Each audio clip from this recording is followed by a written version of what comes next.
pathetic, and hopeless. Two words from Rodney Hogg that stirred a spark which has been waiting for what, 27 years now? And that final reaction from Craig Brathwaite pretty much sums it up that these muscles were Are they indeed big big enough? enough. Right. Joining me today once again is Fardin Kibria and Alvi Islam. Lots to talk about. We're going to start with obviously with this West Indies Australia test match and then move on to the I don't want to say more important More topic. important, eh? The less Are The you more important fun India topic England series. of England, India. Now, uh, let's get started. Fardin, we were already talking about Shamar Joseph last week, and basically we had a lot to say already with the little that we had seen. What do you want to say now?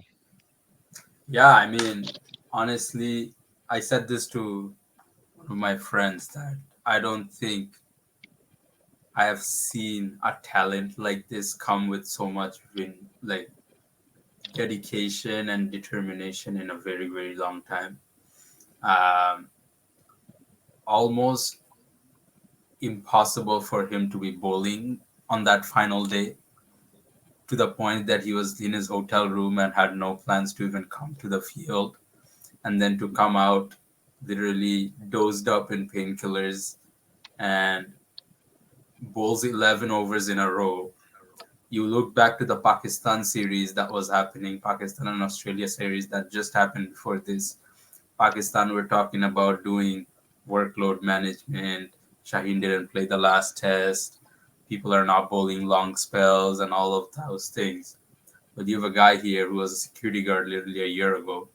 Probably has never bowled this much intensity or this much volume in his career, because he's only played 5 first class matches. And from nowhere comes and defeats Australia single handedly, almost essentially, because he took what, 7 out of the last 8 wickets, I think. Um, yeah, just exceptional.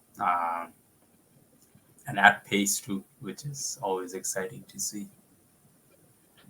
No, but to put everything at stake and bowl the way he did after that toe crusher from Mitchell Stark, Yeah. that's that's really something. Like, do you think? I know this. I shouldn't be going that way so early, but do you think it almost risks his career a little too much In what context? in the context that this could aggravate his injury? Yeah, your feet obviously are very important. Um, one of the good things is that he's obviously opted out of his Dubai Capitals deal. That's right after that was supposed to be right after this, because he's chosen to go home and basically recover ahead of the partial replacement gig that he has at the PSL. So yeah, I mean, this determination can be deadly at times, and you don't want people to get too excited where they risk their whole career, or get overworked. Something that happened to probably Jofra Archer early enough in his career, and so you want to avoid that. But I mean, good signs initial days still. Avi, we're gonna delve a lot more into this amazing performance from West Indies, but uh, the Fortress of Gabba. It took 33 years to breach it into 2021, and then just another 3 years for it to happen again in 2024. I think with this sort of West Indies side, what you can see is the resilience, and we've seen that from them, over the years. If you look back to the days of, groveling, that whole, fiasco, Mm-hmm. it was that sort of it was how they were looked at, how they were degraded, that pushed them, that spurred them on to go on and play the way they did. And even this time as well, if you see how Craig Brathwaite said that the two words, pathetic and what was the other one? My bad. Hopeless. Pathetic and hopeless. To be very honest, if we go back a couple of weeks, I think even we were speaking amongst ourselves of how West Indies aren't the team today that they used to be in, let's say 5, 6 years ago. Mm-hmm. And especially if you look at the test side, I'd say they're a bit further behind. So to bring in almost, a lot of new fresh faces and a very young side Seven compared uncapped players, I to think. Well, compared to the Australian team who's beaten England in the Ashes, who's beaten India in the World Test Championship final, who's beaten Pakistan. Um, it's a formidable Australian side that they've come up against, and it's a full strength Australian side. yeah, And I think the West Indies players, they have that fire in them because they've always been subject to this sort of oppression growing up, or even, back in the, in the past of the West Indies. So they have that fire in their belly, and when you see them sort of being disrespected or bad-mouthed, be it 30 years ago or even now, yeah, it sort of brings out the performance in them, or it brings out the best of them. And to do that, with if you look at these guys, you could very well call them a domestic team. And to do that with this sort of a team at the Gabba, it's I'd say it's a new start for West Indies cricket, at least in the red ball format or the pink ball.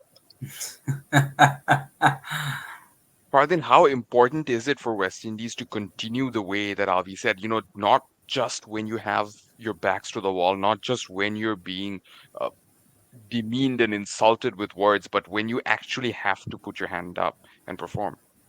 yeah. I think if you think about the past two World Cups that we've had in the white ball format, they weren't part of it, and then you come into this year and they're hosting the World Cup. So there's always the expectations there that they have to do well. And I think once you build up momentum, we saw this in 2016 where their women's team did really well and the men's team won the World Cup too. The under Under 19 19 also team won. also won it at that same time in that year. So it just builds a lot of momentum within the cricketing fraternity when all your teams are doing well, like your rep teams are doing well. And I think, like Alvi said, this is probably a new dawn for West Indies cricket in red ball cricket. You look back at the home series that they had not too long ago, where they defeated England right after the World Cup. You can see that confidence has come in right away into this squad, where even with seven guys who have never played Test cricket before, some of the guys hadn't played even a full first class season until this year. You bring youngsters in and you defeat an Australian team with guys who have almost 10,000 test runs and things like that, centuries to call for, test cricketer of the year and everything, cricketer of the ICC year Men's Player of too, the Year. men's player of the year too, and basically nullify all of that. And I think what was the really good part was even their lower order guys contributed in the game with the bat. And, sometimes one of the things that's been talked about in the recent past is Australia gets your top order out really quickly and then they struggle with the bottom three, bottom four. And we kind of saw that come into play in this series. So I think it will be really important for West Indies going forward just to hold on to this momentum. And one of the posts we made in our group was, in our page was, these are the guys you have to trust going forward. You have to give them a long rope. You have to hope. Kevin Hodge came to Bangladesh 3 years ago when Kyle Mayers scored that 200 and won the test match. Kevin Hodge wasn't in the squad until this test 3 years later. And I have no understanding why, because he looks better than Shamar Brooks, Nkrumah Bonner, and all those guys that came before him and kept playing test matches for no reason. So they've got a good group. It's a shame that Jason Holder and Kyle Mayers aren't in there, but it doesn't seem like they're missing them as much. Avi, as Fardeen said, it's never an easy time to get started against Australia, especially not at Gabba with the pink ball. West Indies lost 5 wickets in the very first session. And to come back from that and win the test match is epic. Of course, a lot of credit goes to the man of the match, Shamar Joseph. He's the talk of the town, basically, all over international cricket. But if we backtrack all the way to the first innings and focus on the partnership between Kevam Hodge and Joshua Da Silva, How incredible was that, and how important was that in turning the test match around? Something we haven't seen this time around from Pakistan, and that's probably why they couldn't win a single test despite coming close. I think Joshua De Silva, he's sort of been in the making since the Bangladesh series. I remember when he came to Bangladesh in 2021, right after COVID, or I think that was it was during COVID as well. 2021 was during COVID, Yeah. and for me, it was very unusual to see a white guy speaking with a West Indies accent. Um, but I think he was the first white player I had ever seen play for West Indies. And Because back the then, earlier one, Brandon it I was think, was Nash. Francis in 1974. And I then could be that was wrong. Brandon before any of Nash. us. Brandon Nash. Brandon Nash, right? Brandon Nash came in between Joshua Da Yeah. Silva and Francis, so Yeah. somewhere in Yeah. between. Yeah. So his batting, he always played that sort of like a gritty sort of role where he grafts an innings, and he's always been somebody who can hold innings together. We've seen him in glimpses in the Bangladesh series, and since then, and his keeping is I'd say it. I wouldn't say it's poor. We've seen a couple lapses, but he's also worked on that through the years. So him, the batsman, being able to hold the innings together as well as his keeping, he's become a very useful cricketer for West Indies and sort of solidified his place in the test squad. And for him to sort of now be able to find his feet in international cricket and sort of not just cement his place, but be able to be the guy who puts his hand up and says, yes, I can take the team on my back when they need me and take it forward. It's just shown how much the West Indies red ball side has sort of come in the past 2 3 years, where you've seen new guys like Joshua De Silva, who debuted back, at a similar time, close to Kyle Mayers and I think the Kumar Brunner as well. Yeah. And so now when you see guys like him maturing and sort of filling the shoes they need to fill, it's only going to go forward for guys like him in West Indies with their middle order being a lot more, I'd say, packed. Their middle order is very, let's say, formidable compared to where it was a couple of years ago, right after Yeah. you Yeah. know guys like Ronston Darren Chase and Brown. the others who were playing Yeah. there in Bravo. They were in the setup a couple of years ago, and after they left, the new batch of players have really upped their game and they stepped up when they need to step up. Yeah, no, I saw. I the first time I saw Joshua Da Silva play was actually in Toronto when he came to play the season here in 2019, and he was like playing at our highest level here, and he was head and shoulders above like some of the guys who were playing for the national team at that time, and the national team was questionable at that time, but guy peeled off 150 plus scores on literally like ranked turners and dead wickets that give nothing to the batsman at all. And yeah, he just looked really good. And I think before the first test too, that what's it called, the practice game they had, even after keeping for so long, he went and opened the batting and scored 100. So it showed like that maturity and that fitness levels obviously there. And I saw on Twitter, Caribbean Cricket Podcast, they were saying that some people messaged them after the first test and said Joshua Da Silva should get dropped for the second test. And they're like, what the hell are you talking about? Like, what is this? And then comes out first inning, second test, 79. Shut up, buddy. Like, don't talk. All we need now is a Facebook post from his wife. Oh, yes. Yes, that is mandatory. So I think Kevin Sinclair on debut with the pink ball in Gabba, you don't always have a lot to do as a spinner, but his contribution with that half century, absolutely game changing. And the celebration, of course. Honestly, they were talking about it and they were like, they weren't sure if he was going to do the celebration because he put it away for a bit because of injury concerns and stuff like that.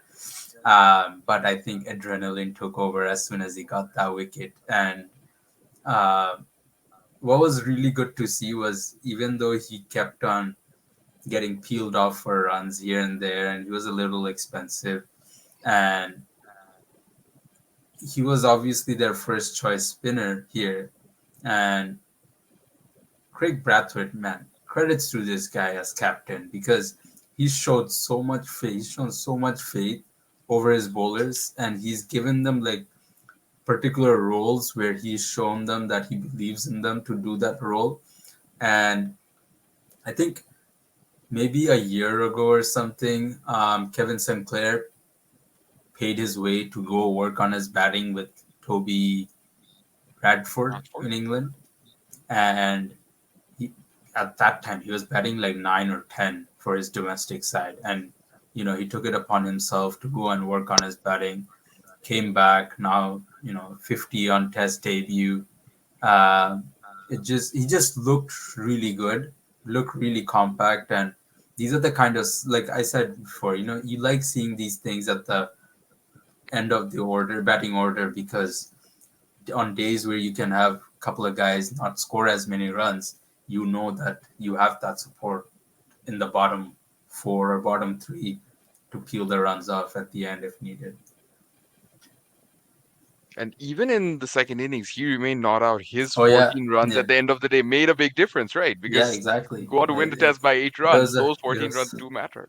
exactly. He won by 6 runs. If you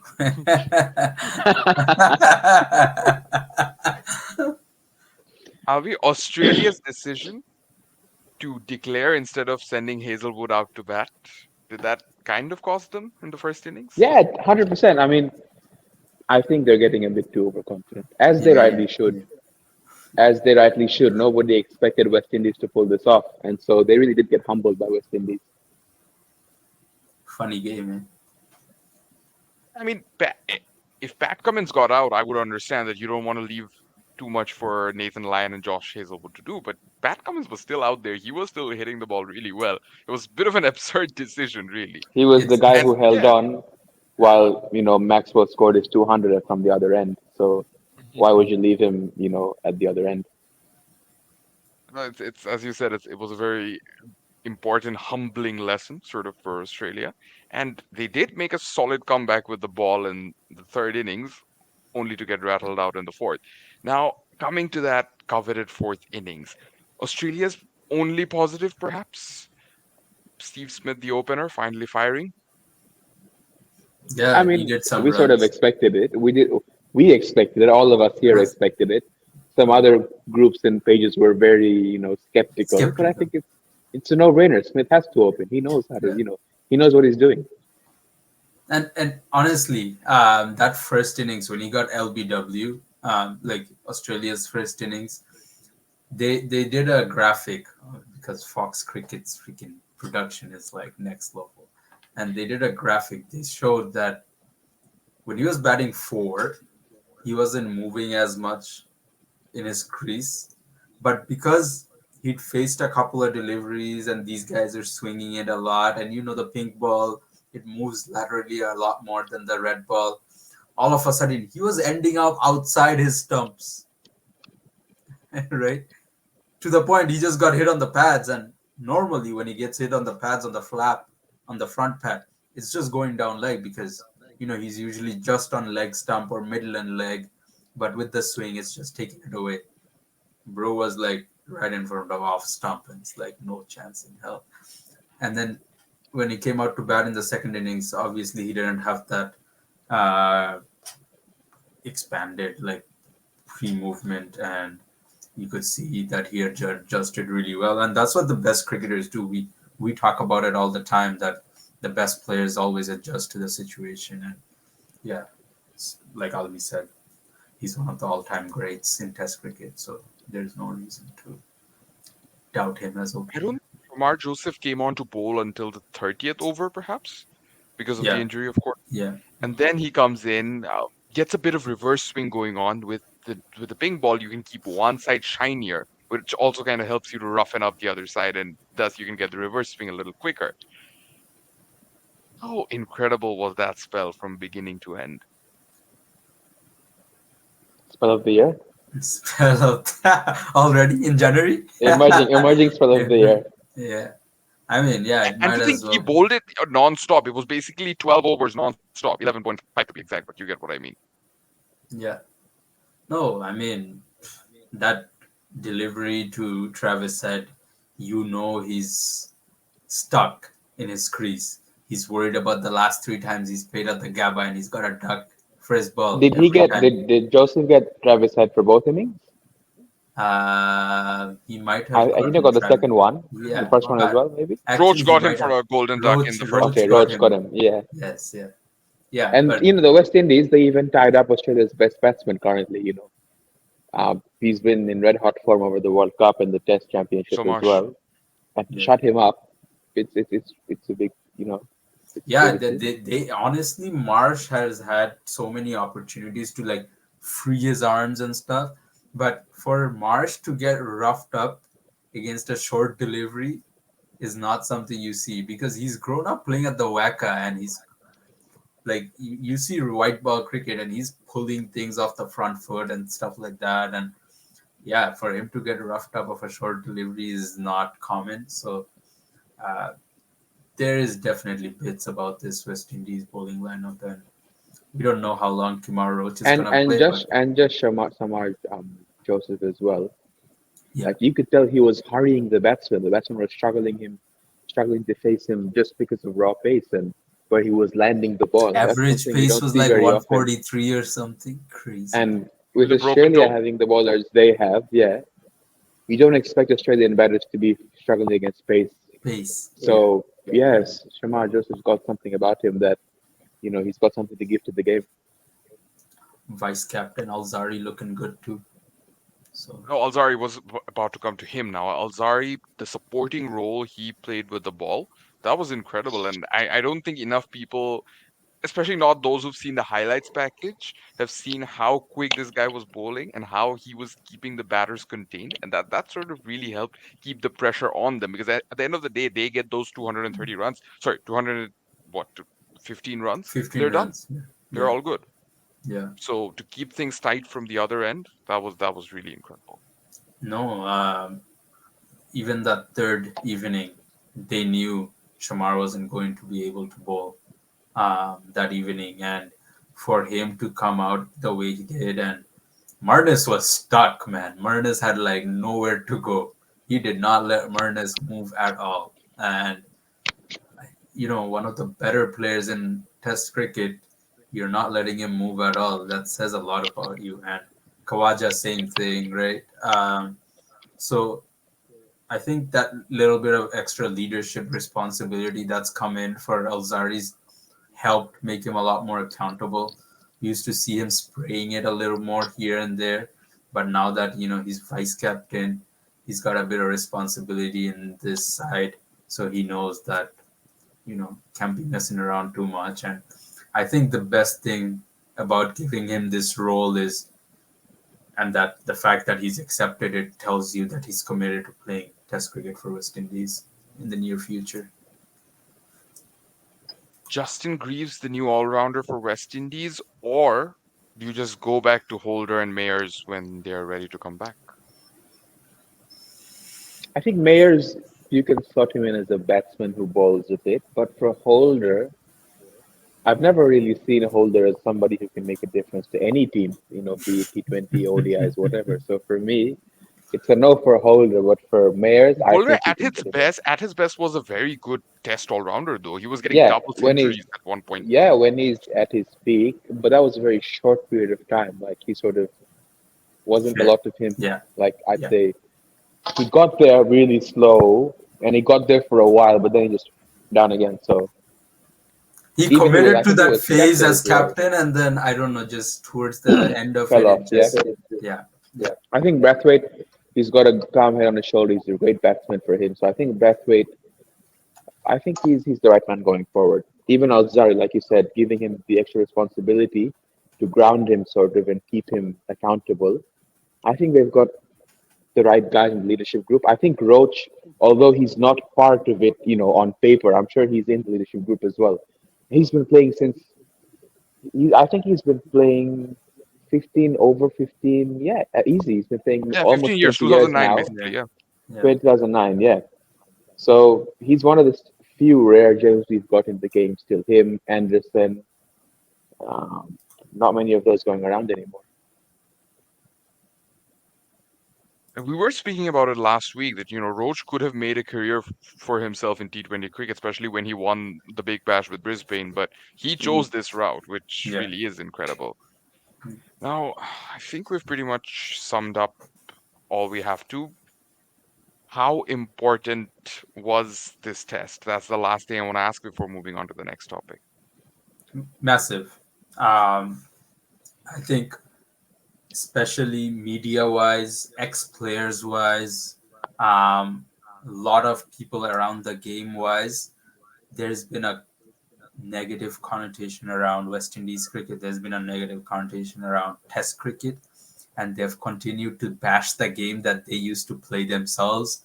People are talking about 4 day tests. People are talking about, I don't know, pink balls only test and like whatnot. So much that being talked about, and there might be space for just pink ball tests in the future, so to get more people out. But I think the integrity of the test game still remains, and you've seen how over a span of 5 days it requires a team to be on top, and it requires a group of guys to be on top and believe in that process.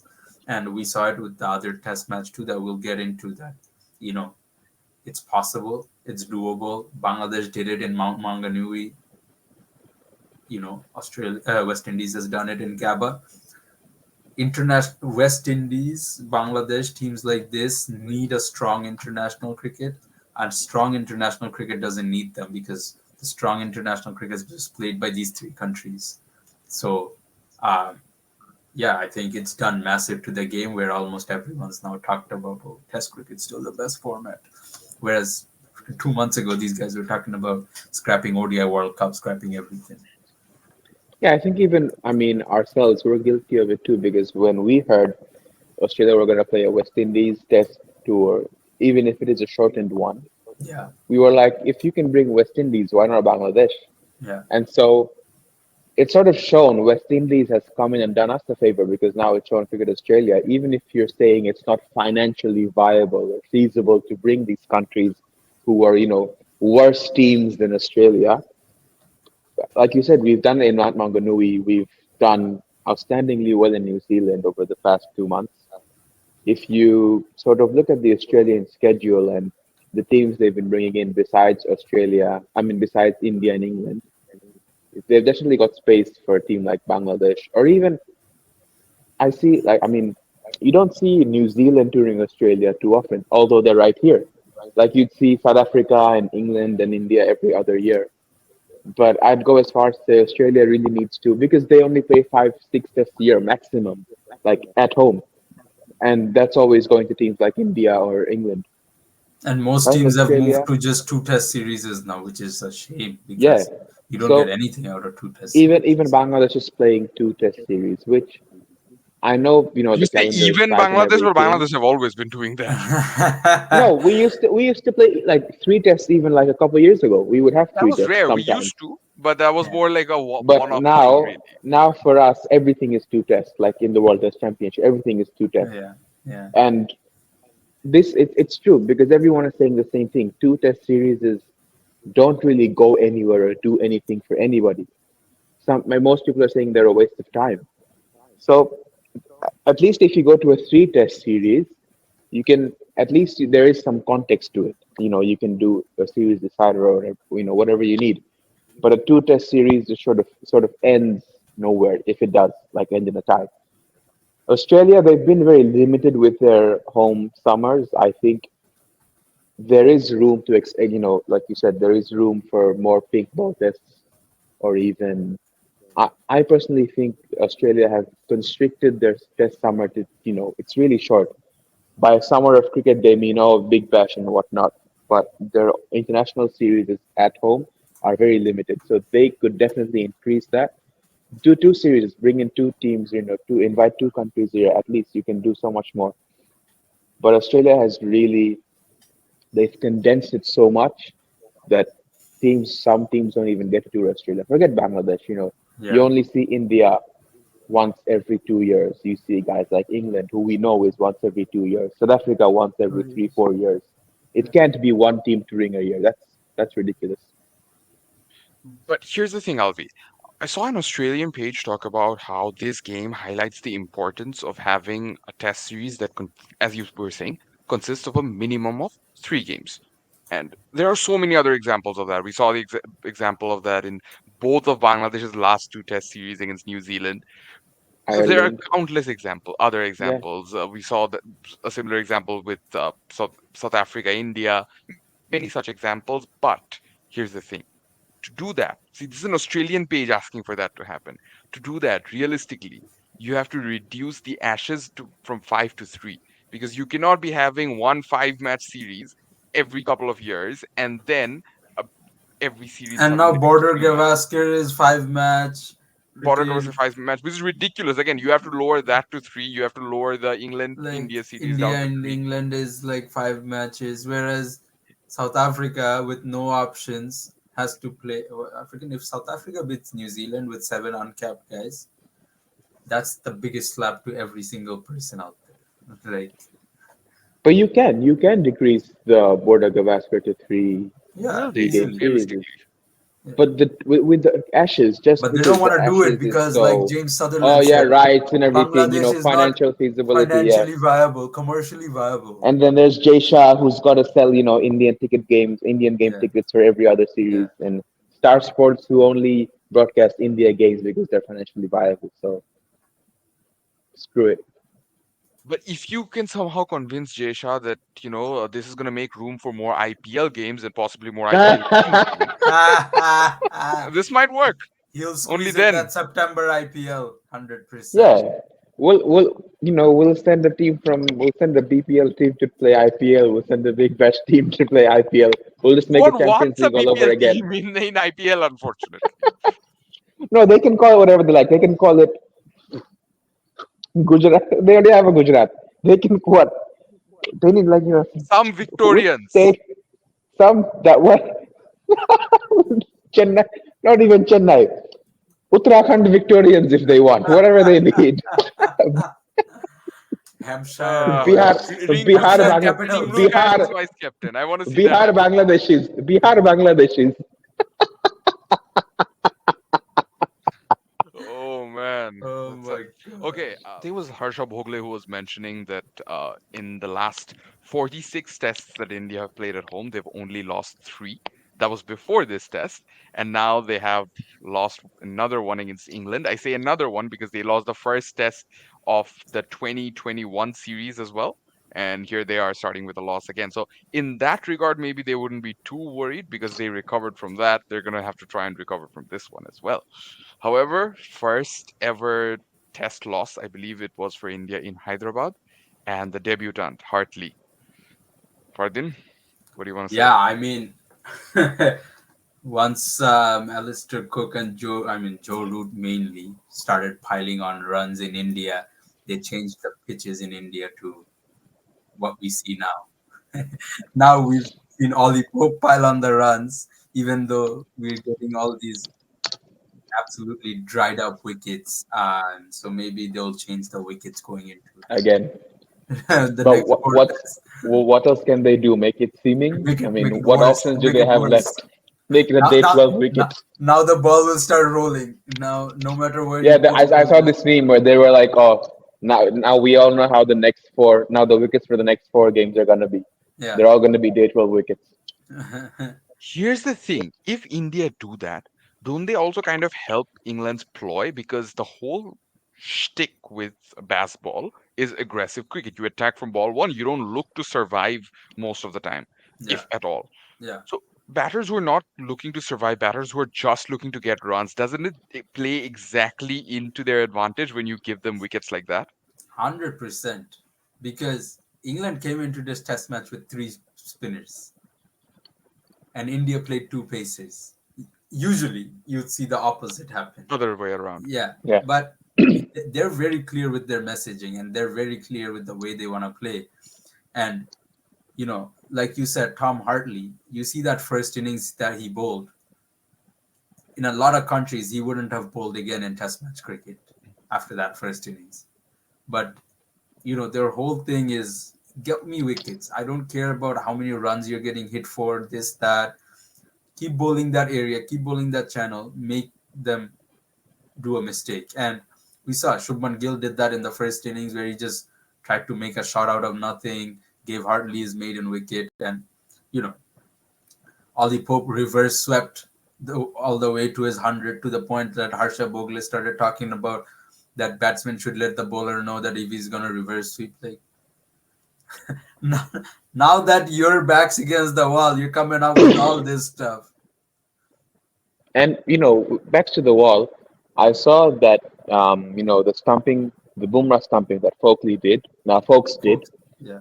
Um, if you looked at the way Bumrah charged at the umpire, just ask him this is how aggressive he was and how disrespectful he was. You sort of think, well, when India is winning and the umpiring is going in their favor, it's all good. But when the umpiring is going Yeah. against them, and when They're it's on these the player's marginal face. calls, Yes. exactly. Yeah. And when it's these marginal calls, because folks sort of waited for Bumrah to complete his action for him to jump, and then folks held it there, and then he stumped him.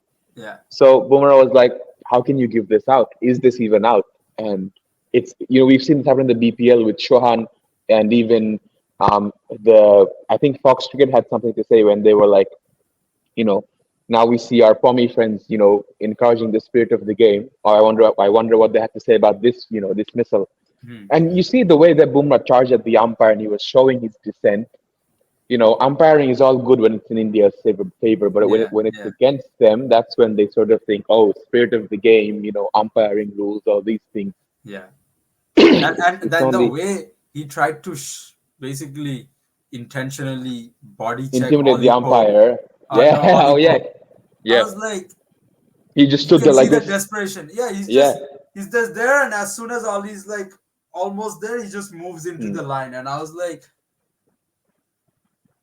you can see the Spirit of the game. desperation and Do spirit Yeah, you of the yeah. really game, and like my question to Bumrah is do you really want Ollie Pope to be running on the center of the pitch before the fourth innings? They Do you ball really at you. want Yeah. your yeah, batters to face that? yeah, He should have knocked him over. If it was me and if hundred. there's a bowler in my way, I am going to be MS Dhoni. He's going on to the next pitch.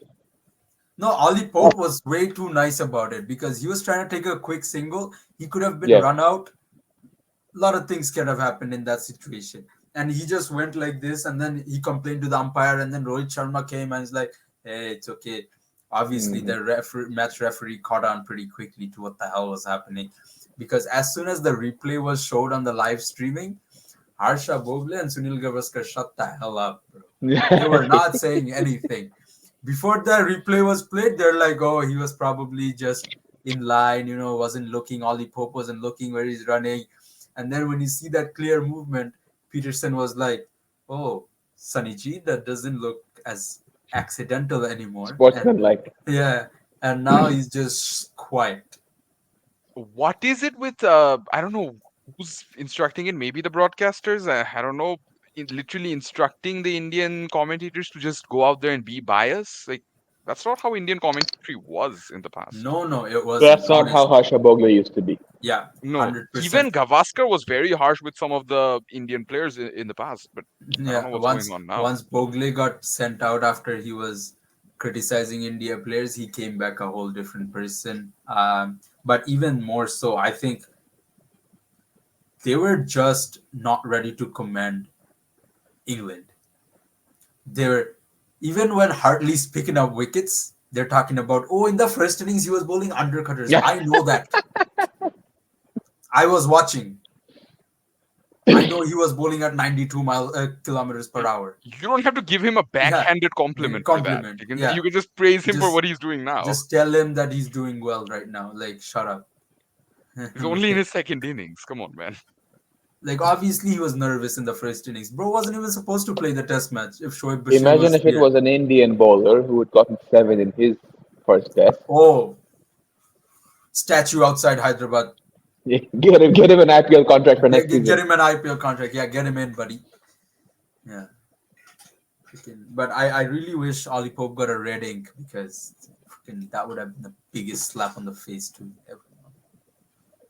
One thing we really need to talk about is England were 155 for 7 after most of the top order just kept getting starts and getting out. Then Captain Ben Stokes, puts his hand up. Something similar that we were saying earlier about Kimar Hodge, I think it was. That Kevin that Marsh. Yeah, Give him hot, sorry. yeah, Confused him with Roach for some reason. Uh, that this innings, this first innings knock, really did make a big difference in the long run. yeah. I mean, uh, you look at that situation where they went from 55 for zero to 60 for three, and then 155 for seven. If that's right. But yeah, I mean, that's what Ben Stokes does. Like, I know a lot of people talk about, oh, I'm tired of Ben Stokes being given this savior image and that not whatnot. But yeah, like sometimes it might be too much, 100%. But when times are tough, he's one guy who's just straight up comes clutch all the time. Like I think his ratio of coming clutch on tough situations is like 100%. 100% at this point, right? Like, and to carry two guys around the way he did with Rayan Ahmed and Tom Hartley, where he got a bit of support from them to put on those runs. Um, it just shows that he can bat with top order batters. He can carry. I mean, we saw that when he batted around when Jack Leach batted around him for 2019 Ashes. But to have two young guys playing their first time in India and let them still be there and help him get to 246 for their total, it's just end of the day, it made a lot of difference to still they could have been 260 deficit, but they were 119 deficit. Are we moving on to the second innings? One of India's biggest positives, of course, was at the very start, Yashasvi Jaiswal matching the whole Bazball mantra and going that aggressive route, getting a 74 ball 80. Impressive to see that from such a young opener. We've seen Yashasvi do that in the IPL. I think it was 2 years ago when he was sort of, he went out and he was playing, with the fastball approach, as Even we last call it season. now, even last season as well. But like the change was more noticeable when he first started. I'd say 2 years ago. I'd say opening for Rajasthan. So Yashasvi, he's been a breath of fresh air to Indian opening because Indian opening, besides Rohit Sharma, we've seen to be sort of, I'd say, like they've taken a more wary or a more solid approach for someone like a Shikhar Dhawan or even Shubman Gill. Now I think he's been patchy on and off. You haven't seen him be as sorry as flamboyant as he has been in the IPL. This But was his Yashasvi first match Jaiswal, in India where he wasn't opening, but it's yeah For Shubman Gill, that is. for no, Shubman. Shubman Gill, like Yeah, in general, ODIs and everything yeah, else. yeah, yeah. But with Yashasvi, he's been able to hold on to that approach as he has had in the T20s in the test to do it against a team like England, regardless of the rotation and who's bowling and who's not. Um, he's matured really well since the Under 19 World Cup, something we haven't seen from a lot of players who have played for the same batch, or even the Bangladeshi players who's played for the same batch. So going forward, yeah, you've got somebody you can rely on for the white ball format, for the red ball format. And now that we were seeing guys like Shubman Gill on the rise, I think it's very the the transition for the Indian team onto for the next batch of players in the red ball format with Kohli, Rohit almost on the way out. It's sort of it's you could call it a transition, but like Yeah. in bits and pieces, sort of. Do you think Shubman Gill hurt his, like, I guess anyone can answer, is he kind of gave up the opening position to Yashasvi Jaiswal and he wanted to bat at three and is just, I don't know, has it hurt his chances of having a consistent spot in the team? What's important to remember here is Gill did not exactly underperform and lose his spot, as you said. The whole thing happened because Chiteshwar Pujara just had to be dropped at one point. And Gill looked like a very obvious number three candidate because that's the position where he first performed well. We talk about under 19s, we talk about his early Ranji days. That's where, Yeah, he performed and made a name for himself. So for yeah. him to not be able to perform now as a number three is kind of disappointing. And they'd be hoping that he really does put his hand up because otherwise he'll be playing third fiddle to the two very well set openers right now. The experienced captain that is Rohit Sharma, the promising youngster that is Yashasvi Jaiswal. Man, He'll have to Yashasvi's make a way to move mindset is forward. so clear. He just comes out and he he just looks like he knows what he wants to do.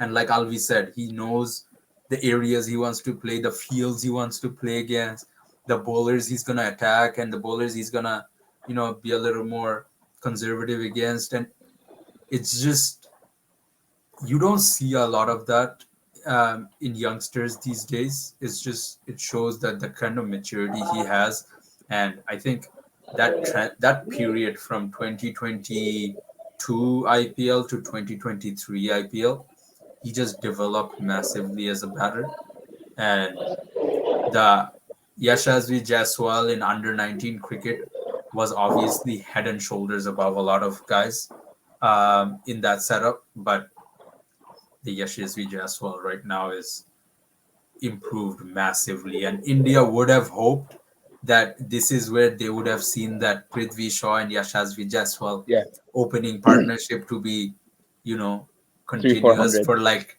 exactly like 10 years, next 10 years. That's the opening partnership. You're set because that's what it looked like in 2018. Or so it's unfortunate that it hasn't gone that way, but there are other Mumbai batters that are happy this week. So Modern day Yashasvi versus modern day Shariful win.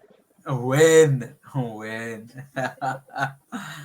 That will be good. Might have to put Yashasvi back in That his series is pocket coming again. up. It's not too far away. It's later this year, so that's going to be interesting. We might even Well, see a glimpse of it in the T20 World Cup if things go in our favor. is the test series in India or in Bangladesh? It's a Good home question. series for Bangladesh, I think. Okay. Hopefully No, select no, no. where the I ball think actually we're moves going to around. India though, no? Right? Oh, actually, might be. I'll Because check in the it. I'll last check when the. cycle, but India came to Bangladesh. They were switching Oh, it they around. did. First cycle, Yes, Bangladesh yes, Okay. goes to India. Second cycle, India comes to Bangladesh. And I think this yes. cycle, Bangladesh again goes to India. We all need to double check that for sure. Yeah, But yeah. I'll Farzin, check it KL again. Rahul, Yeah. amazing, amazing run of form ever since his return from injury last August. And ever since the wedding. Ever since the wedding, yes. No, I think what's happened with KL Rahul is, ever since he started taking the wicket keeping position and, he's moved on to that middle order role, he's just looked a lot more comfortable. And even though he wasn't keeping wickets this match, but he had that number four position, kind of a position of authority given the person you're replacing in Virat Kohli, position of responsibility. He got lucky with that edge that was dropped by Ben Fowkes early on, and after that he just looked quite class, and he just kept on manipulating the field. And he's one guy who gave Ben Stokes a lot to think about throughout the match, and I think this is the kind of development they were hoping to get out of KL Rahul. Um, he debuted 10 years ago now in Test cricket, and 10 years later, he's finally maturing and coming of age. The player you wanted to see, they tried him at now opening for a while, and it just didn't work the way they wanted it to. But I think, like Alvi said, with Rohit and Kohli now reaching towards their end of their careers, you might as well see KL Rahul just bat number four full time, and someone else, Rishabh Pant, when he comes back from injury, you take back that wicket keeping position, and you still got a very dynamic batting lineup for India. Shreyas Iyer, a bit disappointing given that he is rated as one of the best players of spin right now. And on this sort of a surface, he did unfortunately fail to perform. I, Shreyas I Iyer saw a is meme. too busy. I saw a meme that said Shreyas Iyer is only good at playing spin when the ball doesn't turn.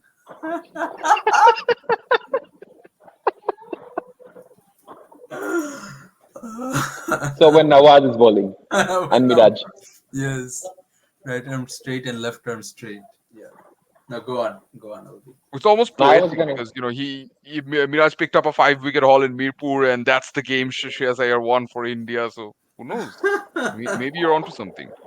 Who knows? I was gonna say something completely different about how Shreyas Iyer is too busy performing with wives of other players. Dance, India, dance. Yeah, Shoaib Malik, Chahal, and everyone else. Anyways, No, I think Shreyas Iyer, the thing is, he still looks like every time he comes out to bat, almost every captain has this plan where even if it's not a plan to get him out, it's a plan to essentially push him on the back foot and make him feel like they're coming after his body a little. Mark Wood was in as soon as Shreyas Iyer came out to bat. Mark Wood was in. He was bowling these bumpers to, and it wasn't like he was just bowling bumpers to Shreyas Iyer. He was bowling bumpers to KL Rahul and Shreyas Iyer, and obviously Shreyas gets a push back a little, and all of a sudden Hartley comes on to bowl.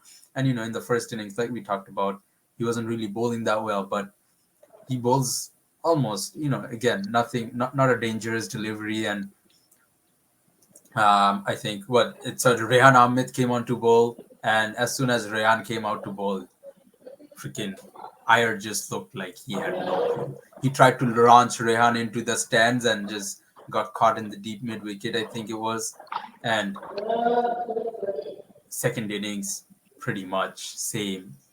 Um, Chance that Sarfraz might replace him, given that he's now been picked. At least it's literally speaking possible because Sarfraz finally has gotten included. Yeah, So there is an outside chance. I don't think so. I mean, realistically, you still in a spin friendly wicket. If, as we're speculating, if they do make a very spin friendly wicket in the next test, you would Vizag. want someone experienced like Shreyas Iyer, someone who's proven like Shreyas Yeah, Iyer. yeah.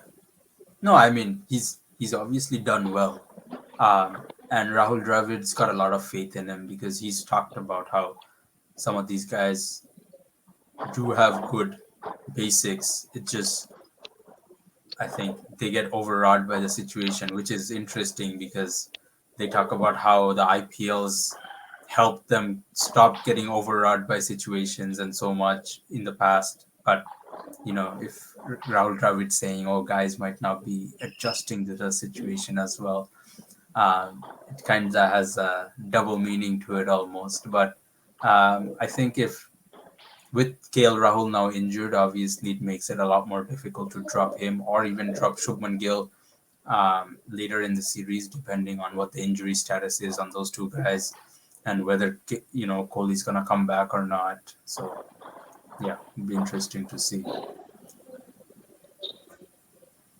Moving on to before we move on to the third innings, the all important third innings, uh, Joe Root, the bowler in England, in India, he is just something else. Rooty. I think when they brought him, first over in the second day, right?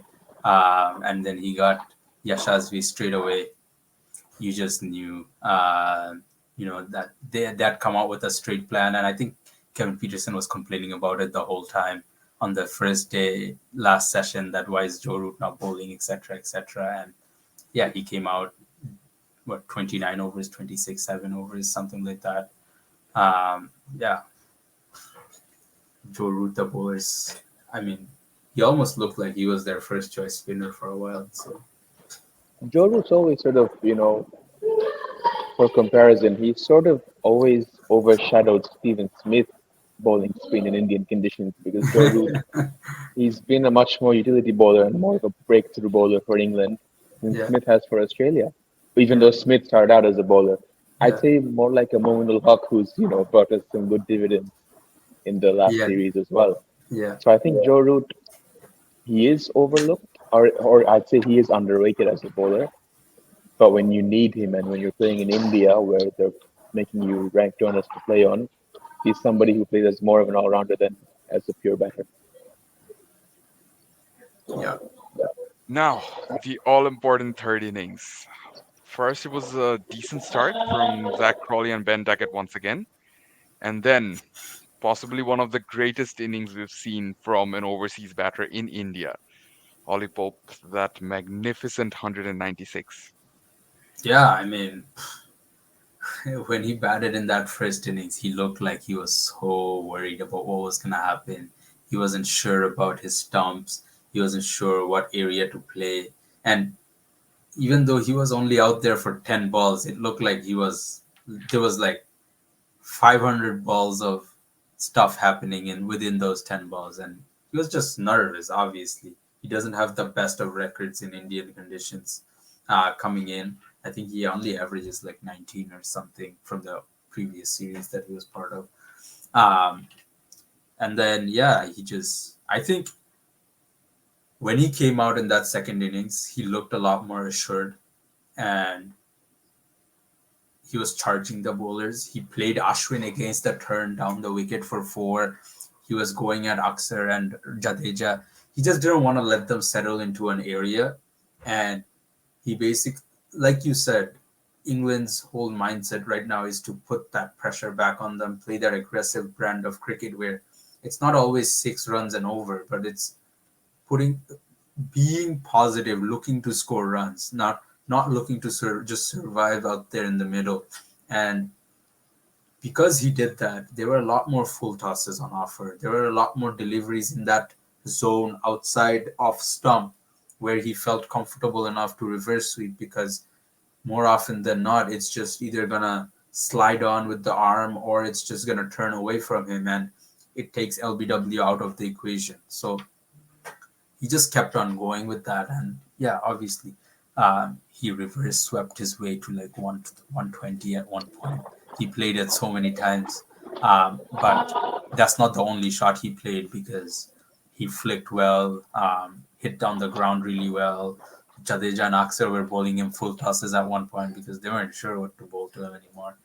Um, so I really wish he got a double 100 because it would have really sealed the deal there. But hey, man, he won by six runs at the end of the day. Another guy who wins by six One runs. by 6 runs. One Yeah, like just building off what Kidia said, with the Bazball approach and the sort of approach that Ollie Pope took, he was successful in, unsettling the bowlers in the line and lengths and where to bowl. So because he was able to put the bowlers off of their plans, he sort of took out the danger out of the equation from the way he was batting because he could anticipate the ball wasn't going to be at his stumps. It was going to be away from the stumps, trying to get him yeah, to reach or to yeah. play some, as Shamim Chaudhary would say, cheeky shots. But but that's the thing with England and baseball. They want to play the cheeky shots. They want to play these unorthodox shots and get their runs that way. And the the sort of approach that he pushed the Indian bowlers to take played right into his hands. And he got forward so much where he got forward and you're thinking, oh, he's gonna miss, but he got forward, rotated his body, and just kept nudging these singles behind point and behind third man. And at a point, Ashwin just looked like a regular bowler. He did not look threatening at all toward the whole test match, I would say. Folks, Rehan and Hartley, the way they supported Ollie Pope, that was also very, very important, wasn't it? Massive, massive. I mean, Hartley came out to bat and he looked like he belonged to Test cricket. He was also reverse sweeping. He was sweeping, but those 34 runs that he added were crucial. Rayan Ahmed, we know he's a good batter in county cricket. He has a couple of hundreds, I think, already, or maybe 100, and that's some of the stuff that they've picked him on, right? Like they just trust the talent of Rayan Ahmed. You talk about how much of an upside he has and things like that. And Ben Fowkes has always been really good in these spin conditions. He just looks like he belongs in these conditions. I remember Sri Lanka, past Indian series. He's just always manipulated these fields and these attacks or strategies against him really well. And he was dropped for the Ashes, but he's come back really well. Also gives the whole freedom to Johnny Bairstow, regardless of how he performs with the bat. There isn't all that chatter going on around him and the way he's keeping He's anymore. keeping, yeah, yeah, because I mean, Bairstow's the one who started this revolution, right? And he deserves to bat his way out of it. Not to have a knee-jerk reaction, but would you be surprised if Mohammad Siraj gets dropped by the next test, or do you still play him because I think Mohammad Shami slowly becomes available after that and from the third test I onward? think, I think they still bank on Siraj a little more, at least for one more game. I would think they might not, because if you're playing Kuldeep or Washington Sundar or Saurabh Kumar, it just builds a lot more inexperience into it. And Siraj, he's earned his way into being at the position he is. So I would see them giving a bit of a longer rope, even though he said Bazball is not going to work in India, and then it did. So, a bit of a weird question to end. Holly Pope's 196 or Kevin Peterson's 186 in Mumbai?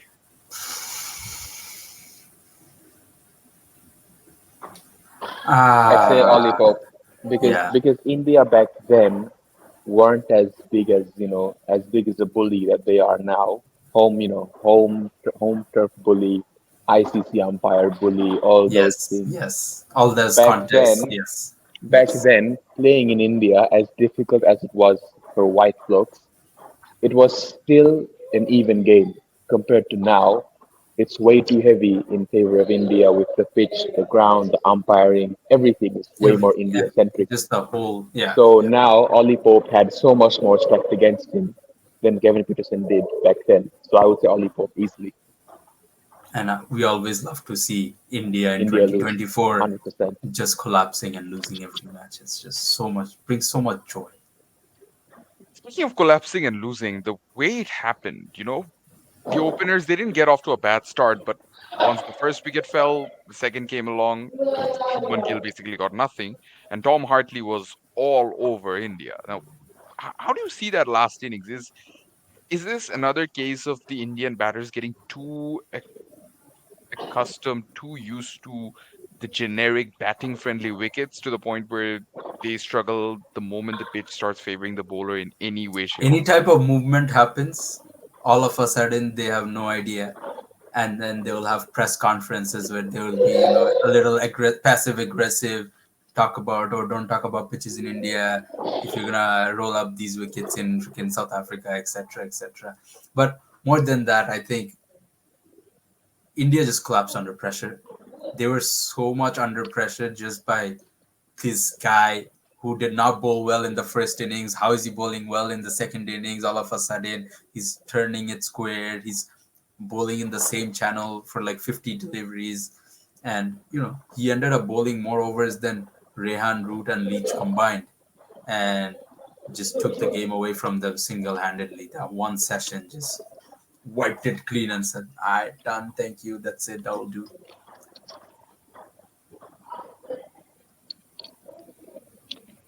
Ravi, your take on the Indian batter's performance in the last innings, and more importantly, Tom Hartley's amazing performance.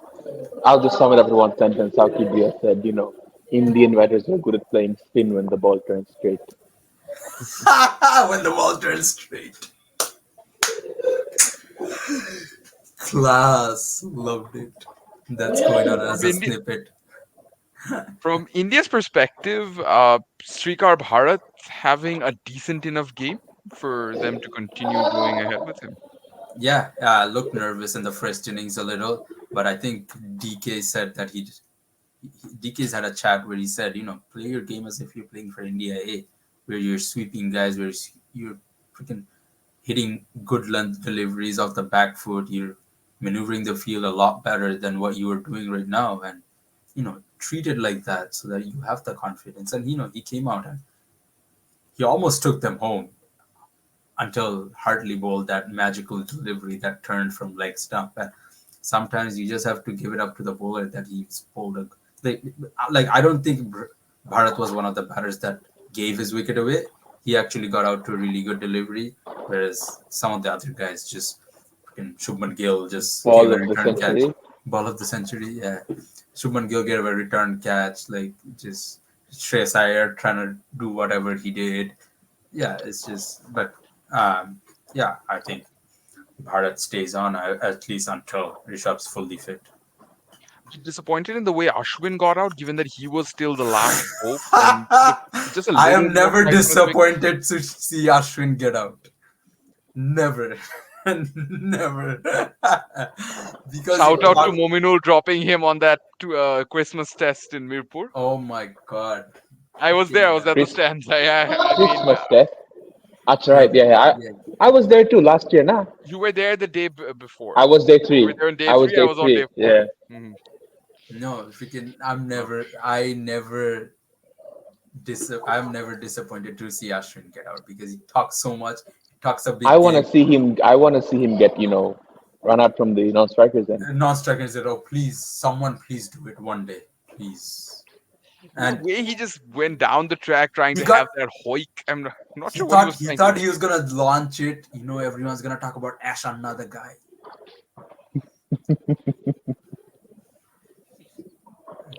Crazy. Anna Again, Anna Hari.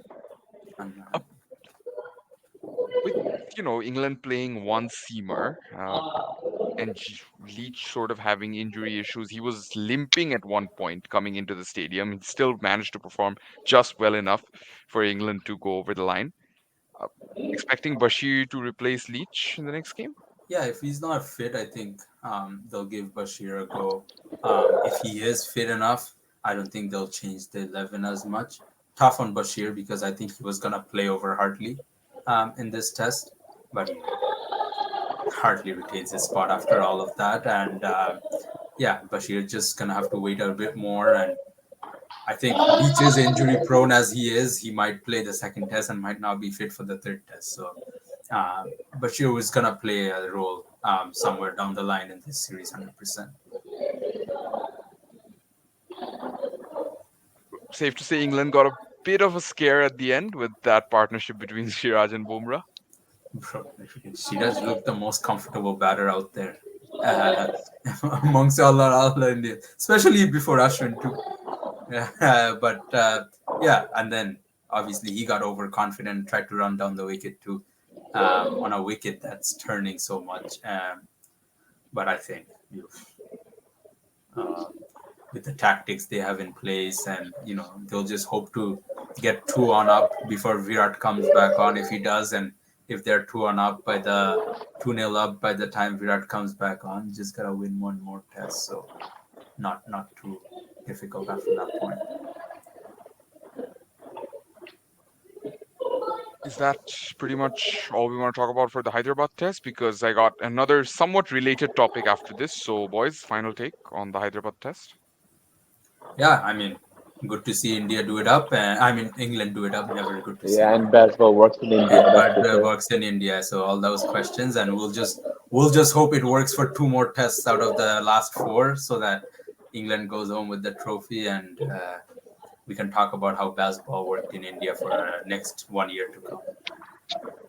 Okay, so I'm Aster Gadabori. That's it from me, guys. I'll see you next week. Thank you, Alvi. So, I think the last thing I wanted to discuss is related to this test and also the West Indies Australia test. Kevin Yeah. Pietersen's tweet. I'm sure you've seen it, Yep. but I'm reading it out loud just to give context to our viewers. Yeah. It's a fascinating discussion between shortest format and test cricket. An argument can be had for saying that T20 has enabled a more entertaining test match arena, sort of what we see with Bazball. Yeah. Also, it's just the old guard who keeps saying that T20, etc., are shite. Excuse my Yeah. language. Yeah. And we want more tests. Yeah. What they don't realize is that kids have zero interest in tests, and the money in the game isn't coming from tests. My greatest format is tests. I love them more than anything.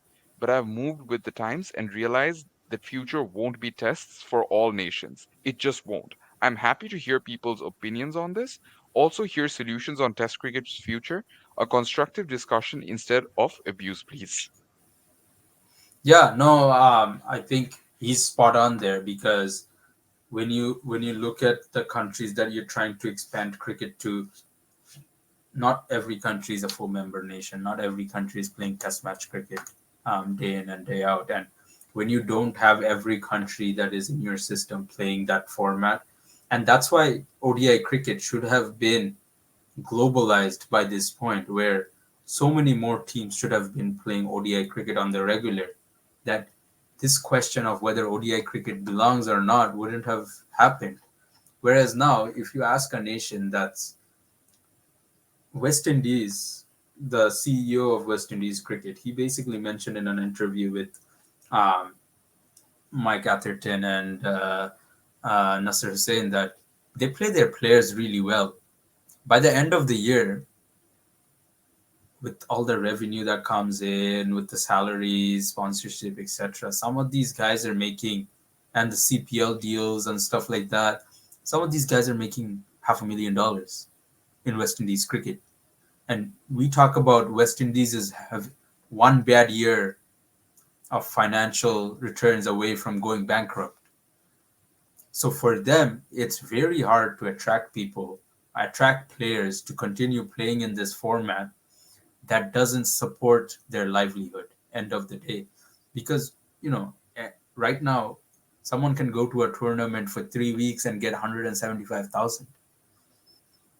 So one of the things Usman Khawaja talked about is that test match pay should be equal across all countries.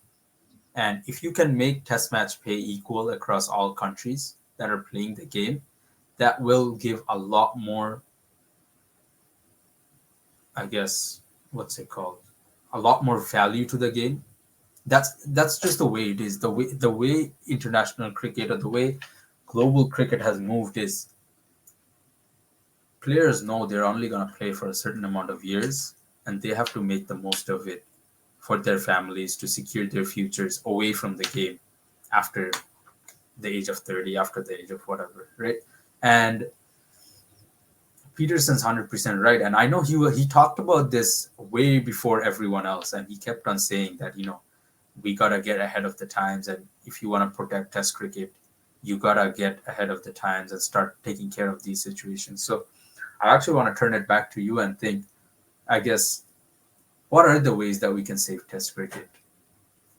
For one thing, we need to stop patronizing the quote unquote smaller teams.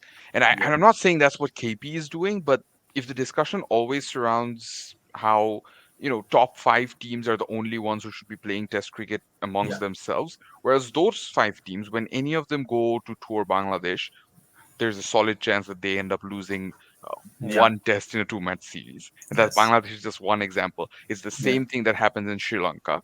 yeah, It's the same that, you're excluding Pakistan out of the top five sometimes. Sometimes you're including them because with Pakistan, it's all up to, how you can have India Pakistan games and how you can generate revenue out of their yeah, passionate fan base. But at the same yeah, time, you talk down to them like they're minnows the yeah, other half of exactly. the time. Yeah, it's yeah, it's these frustrating double standards that you keep seeing. New Zealand suddenly is a big team today. 3 years ago, sorry, 5 years ago they weren't. yeah, 5 years later they again won't be in yeah, by your definition. yeah. So this whole Once Kale Williamson's whole gone, no notion. one's gonna be talking about it anymore. Yeah, yeah, Exactly, yeah, exactly. All the talk about New Zealand is automatically, regardless of how they perform. I'm writing it yeah, down right now. yeah, yeah. Regardless of how they perform, all the talk is going to be, oh, it's not the same anymore. No No, Williamson, no no. Saudi, no Bolt. It's Who's just not Daryl the same Mitchell? anymore. Who's this guy? It doesn't matter anymore. Yeah. Who's Rachin Ravindra? Oh, he did well like 10 years Overrated, ago. overrated player Rachin Overrated. Yeah, Ravindra. yeah, yeah, That's what they'll be saying. yeah, So it's very unfortunate because we've seen this cycle repeat before. yeah, So on a day where West Indies manages to beat Australia in Gabba, this is how you look to approach Test cricket. There is a mistake. There is a yeah, fundamental flaw in that. yeah, So to come back to your question, Improving test cricket has to happen with a much more even playing field. Get fans used to it. With young Yeah. fans, look, young fans today, they won't watch test cricket, they won't watch T20 cricket either. They'll go and play Fortnite. Yes. Yes. That's what this young crowd Kids. wants. They Yeah. don't want to Yeah. watch cricket, period. Yeah. Right? Yeah.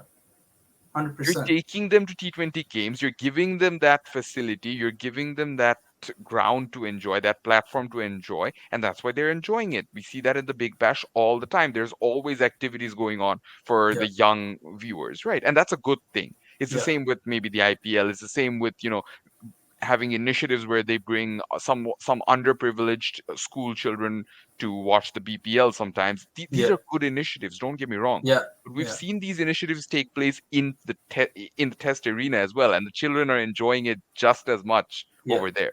Yeah. They're not hundred getting percent. into the nitty-gritties of the game. They're not. They They don't really even aren't. They're understand exactly. Like they're just there to watch their favorite guys play. And rightly mentioned that when you go to South Africa, when you go to New Zealand, they're playing. They might be playing against Bangladesh. They might be playing against Zimbabwe. Grounds are full. Kids are full. running around. Children are running all over the grass All banks, all over exactly them. all over. People got their picnic chairs. People are happy to be there on a day out if you make it affordable for them, and if you make a clear choice to make it welcoming for their kids. Because if 10 years from now and I'm about to go to a game and I have a kid that's 3 4 years old, I'm not going to leave them at home. If I have a 4 year old kid who can go and run around a little on the grass banks and enjoy the game a little. Adam Gilchrist talks about the time he used to come to watch with his father. He's like, I probably don't remember four balls I watched in a row. I just loved playing around with some of these guys that I met for the first time. We got plastic bats in our hand, we're playing this game, and all of a sudden some guy comes around, starts signing autographs. He he didn't even who know Rod Marsh was. Saw him take a catch, and all of a sudden he's like, I want to be that guy. That's the kind of impact it has, right? I remember the first time I went to Sherabangla, I couldn't even watch the game properly. And it was the first time Sherabangla was built, and it was through these two like wooden beter je. I watched Mashrafi hit 4 6s, and I was like, bro, I want to do that. Simple, Second like ODI against India. second against India, right? And I'd never been to a game live before in my life. We weren't even gonna go that day. My dad came back. He's like, "You, I got like 4 tickets. We can go. It'll probably be done by the time we're gone." But I just saw that and I was like, "Bro, this is so cool. What the hell?" Just want to provide some context to our viewers. That was the day Robin Uthappa decided he's going to have to don the gloves because he got hit for those four Oh sixes. yeah, yeah, He's like, yeah. no way am I Yeah. doing this again. No, no, exactly. He So bowled I once mean, more in the bowl out, got that important an wicket in the important bowl out. wicket. Yeah, yeah. That's it. So, He's done. so yeah, it has a lot of impact, and kids are not going to the game to analyze like me and you. They don't go out and sit. Even talk about the GT20 for an example. How many of those ball boys were actually watching the game? Probably like two. They weren't They're even just there to watching have the game. fun. They're just there to have fun. They're talking to us. They're trying to get autographs of these players. They're talking to their friends. They're getting water bottles. They're getting ice cream. It's a day out in the sun. Let them enjoy it. Let them have fun. Make it welcoming. People will be there. You tell a kid that they're gonna have 5 days out in the sun versus 3 hours. I don't know. Most outdoor loving kids are gonna say Exactly. Sign me they'll up. enjoy the 5 hours, right? Exactly. Yeah, 100%. And again, the Kevin Peterson is slightly older than us, to put it nicely. So Yeah. maybe this is coming from a place where they are a bit disconnected. Maybe they're talking about a different generation. Maybe they're talking about people like us, for all we know, Yeah. Yeah. as kids, Yeah. Exactly. No, and those I who I, I are talk interested about more this in that T20 cricket will globalize the game ODI cricket and Test cricket will keep it relevant, Relevant. because without ODI cricket and Test cricket, cricket will go into obscurity very, very quickly. And again, I'm a bit disappointed with, Afghanistan not playing tests regularly, with Rashid Khan Ireland, moving away from tests. yeah, And here's the thing, we can worry about Afghanistan and Ireland maybe 2 years later once we fix everything with the top nine or the top 10, including Zimbabwe, because there are some things that need to be fixed. And first of yeah. all, to fix those things, the main issue is you have to realize that if you create a disparity and then complain about it, that's a you problem. That's not There's a problem of the there's test almost playing like nations falling behind. two divisions now, right? It's like that, right? Like And the two you might divisions have were created based on what what? Yeah, particularly powerful boards are asking ICC to do, yeah, right? yeah.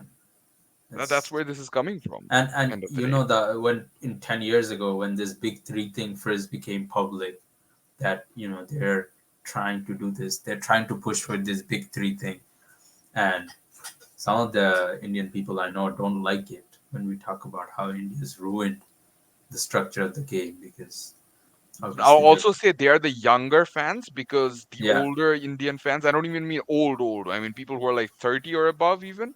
All of them are very much against this notion of the notion, big three. yeah, because I did not think it was gonna become reality at 15 years old. I thought there's no way this can happen. If I could tell my 15-year-old right now that freaking guy, the world's gonna change in 10 years and cricket's not gonna be the same thing that you knew, I would do it 100%, because and that's the position I want to be in 10 years from now if I'm alive. That you know I don't want cricket to go into obscurity. Whether I'm playing or not is secondary, but I want my kids to be able to see what a beautiful game we have and what a beautiful formats we have in place, that you can test yourself over 5 days, over 3 hours, over 8 hours. It is disappointing if India and to a certain extent Australia and England start grooming their younger fans into. I really believe that teams and boards do groom fans, by the Yeah, way. they do. If Yeah, they start 100%. grooming their fans into just supporting their cricket, just being fans of Indian cricket, just being fans of English cricket, just being fans of Australian cricket, because that is a problem. Yeah, Historically, India have always been a very cricket loving nation. Why? Because they love the likes no of Viv matter who's Richards, playing, Wasim they're there. Akram, Exactly. Imran Khan, all of these great names, Ricky Ponting, Yes. Brian Lara, all of them. Yeah. Yeah. And of course, they would love Sachin Tendulkar more, Kapil Dev more. That's a different discussion. But right now, if Yep. if it's always, Indian fans shouting Virat is king, Pakistan fans shouting Babar is king, you see, Babar Skin. Yeah. again, this king queen thing, we can settle this later. But right now, it's important for us to appreciate cricket as a whole, and 100%. that's also where the Australia West Indies Test match stepped in, because everyone united is celebrating this. Yeah. And one of the best things I've seen is Imam ul Haq congratulating Sarfraz Khan on his selection, because you don't see a lot of that happening between those two nations these days, and it's good to see some of the younger guys obviously maintain that, albeit some Indian fans might bring religion into it. uh, but I think, like you said, stop being fans of one team, one player, and wherever that player goes you just support that team, or wherever that player is playing be a sport fan, support the sport as a whole.